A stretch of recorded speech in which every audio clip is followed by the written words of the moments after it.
来看英国国会下议院第二批竟然用台湾的国际地位做题目进行辩论，最后是通过动议案。内容讲到，这联合国大会第275号决议并无决定台湾的地位。英国外交部副大臣强调，英国反对任何扩大解说连带275号决议的企图。另外，咱的总统赖清德明仔载要出访南太平洋3个友邦，外国媒体是报道讲，这中国真有可能伫这时阵发动军演。美国国务院是表示讲，无理由甲私人例行而且是非官方的过境，当作是假风波借口。台海关系赞。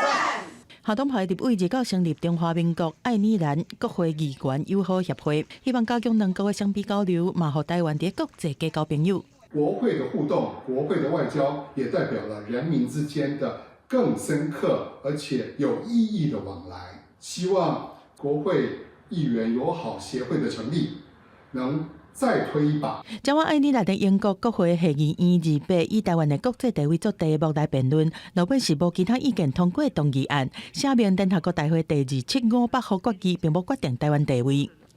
Resolution 2758 does not mention Taiwan at all. It doesn't address in any way the political status of Taiwan. The UK opposes any attempts to broaden the interpretation of Resolution 2758 to rewrite history, or as I have said, I do not believe that would be in the interests of the people of Taiwan, but neither would it be in the UK or global interest. 英国外交部主管印太事务的副大臣代表政府回应表示讲，英方是反对任何扩大解说连带第2758号决议的意图。这嘛是伫澳洲、荷兰、瓜地马拉、加拿大等国的国会和欧洲议会了后，全球第6个议会通过相关动议。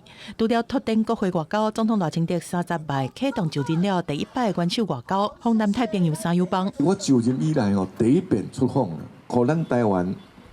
参加的国家的感情更加好，创造两国人民的福祉。有访人士表示，正是出访期间会过境美国夏威夷和关岛。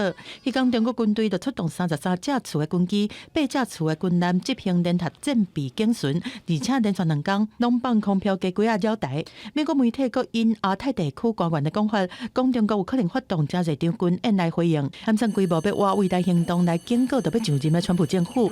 对这美国国务院讲，赖总统的行程符合美台的非官方关系和一中政策，破坏中国无应该甲私人例行而且毋是官方的过境。当作起无空的借口。记者综合报道。